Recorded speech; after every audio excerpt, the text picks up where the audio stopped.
slowly, time goes by. So slowly, time goes by. So slowly, time goes by. So slowly, time goes by. So slowly, time goes by. So slowly.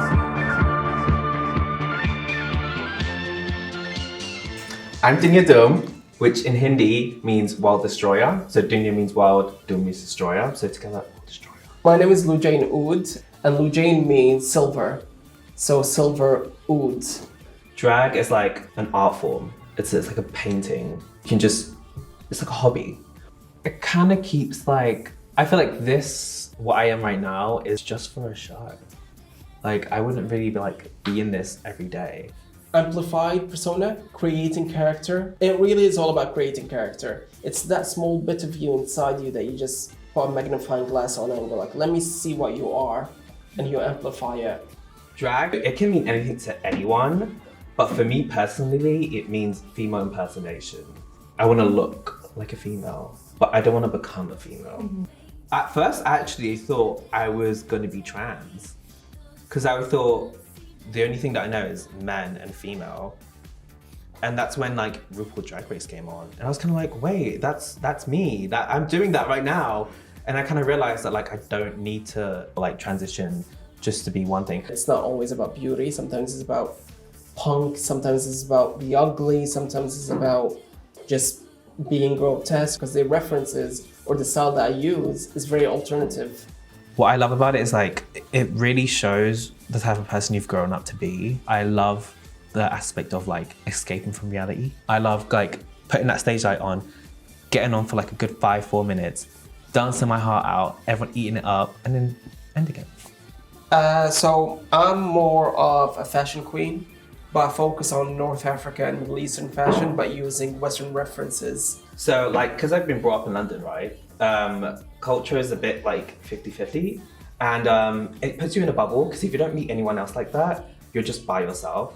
A lot of the references I'm gonna be using is always like either mainstream animes or 1950s old Hollywood glamour, or we're talking 1920s ancient Rome, but I'm just twisting it into Middle Eastern North African, so those who do not know what my culture is, they will understand it straight away from the reference I'm going for.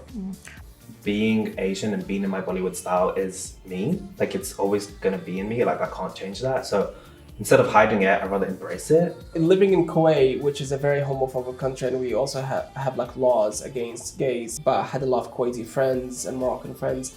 They've always known I was gay and they've been supportive. Accepted from my community? Yes and no. The gay part, yes. The straight part, no.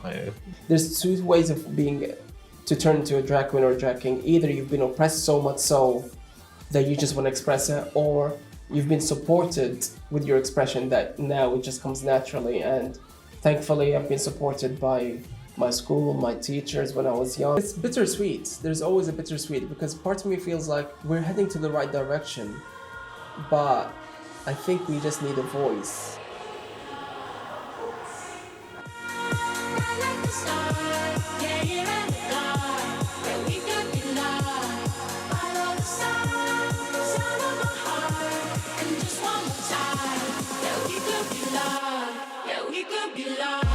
And then got season 6. She was the dog. They had to give me something. Oh, it's a very big and very cutting scene, very competitive. I think the most competitive I've ever been in. I started cross-dressing when I was like 14, and I got into a competition when I was 18, and that's when I, like, first ever competition I won it. I know, Yuval, can I say? And then after that one, I did another competition and I won that one. Very hard to get gigs, opportunities, and you have to create your own clique. It all comes down to networking. The more gigs you do, the more people you meet, the more and you kind of go up. But anyone who does performing arts who know drag is like performing arts, you really need to climb the ladder. When I did that competition, I was like 6 months into the game. Yeah, I just threw out that competition because I was like, well, I already won one, so let me do another one. Yeah, no. I was really bad on the mic.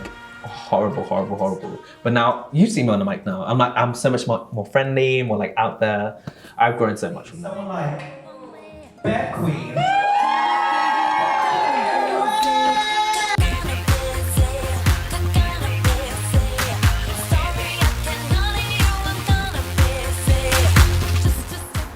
I've published a book in Kuwait at the age 15. One of the characters in the book was gay. And that made a massive headline in the media. And people were like, especially the journalists, was like, why did he write a gay character?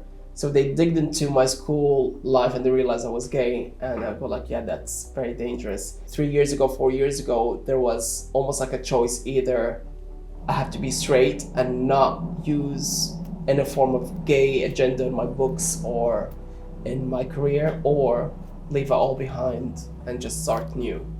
My family thinks I'm a clown because like they've seen it on TV where men dress up as women, but as a funny bit, you know?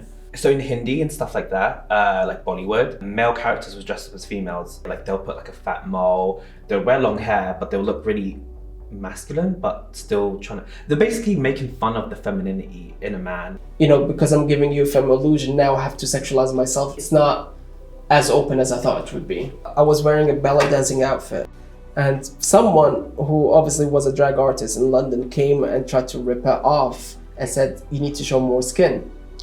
Now, ballet dancing from my culture is not sexual. It's meant to be an impressive way of moving your body. It's meant to be very impressive dancing. It's always dangerous. You're always scared walking down with makeup on. Are you gonna get attacked? Are you gonna get assaulted? And if something does happen to me, I know who to call. I know I have stuff on me. I used to carry pepper spray. I still have my rape alarm. I have these things. I protect myself. It's awful that I had to do that, but also it's kind of like, it's a way for me to feel comfortable. I mean, the only assault that I received when I was in drag, which was a funny one because I took it as a compliment, is when a guy got so angry and asking if I looked like a man or a woman, or if I was a man or a woman. No, I had a different look from this one, but I took it as a massive compliment because I said, if you can't tell, I've done really good. Oh, it makes me realize what females go through. That's what's really awful about it, because it's kind of like, this is what my sister went through. This is what my best friend goes through. I think it's all about relatability, and people want to see you went through the exact same struggle as I am. That means we both are relatable. We both have something in common. But for some reason, that relatability is not reciprocated. There's been a lot of stories with some of my drag friends where they're literally like been spat at, pushed. We chose our names. We chose to look different for a reason, you know? I think they will still look at it as a taboo. Unfortunately, they'll still look at it as, wow, what weird artistry. Some people think it's a perversion, unfortunately. I think the only people that would appreciate it is those parents who have kids of member of LGBTQ and they want someone to look up to, their kids to look up to. So there are, and you probably have seen them in prides, the parents who always walk their kids in pride and go like, you know, if you're members of LGBTQ, at least you have a community here.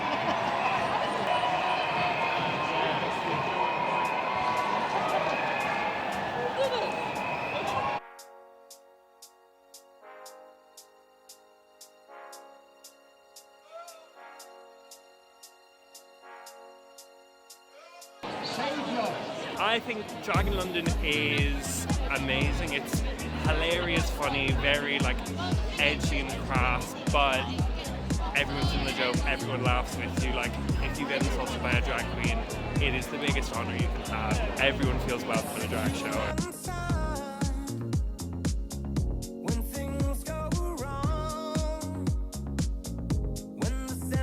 Drag is inclusive, it is welcoming, it is fun, it is fabulous. And people are very supportive, everybody's cheering everybody, I love it. Happiness, yeah. Oh, well, it can be anything you want, really. That's what's so great about it. There aren't really any rules. When it's Pride, everyone's got to come together and celebrate. And if there's drinks, I'm there, honey. You can do whatever you want. You can be a glamour puss, you can be a crazy alien, you can be an animal. You know, it's just really about expressing your own point of view and what you want to say to the world with how you look. Ooh, artistic, fun, Fun. rule breaking, just Everything breaking. fun as well. That's it. If you want to see a fun show that's like campy, funny, sometimes serious, just go to a drag show. You know, just kind of puts you away from like the reality of the real world. You wouldn't see me rocking up to Sainsbury's like this. If you did, you're very welcome. And you could ask for a photo.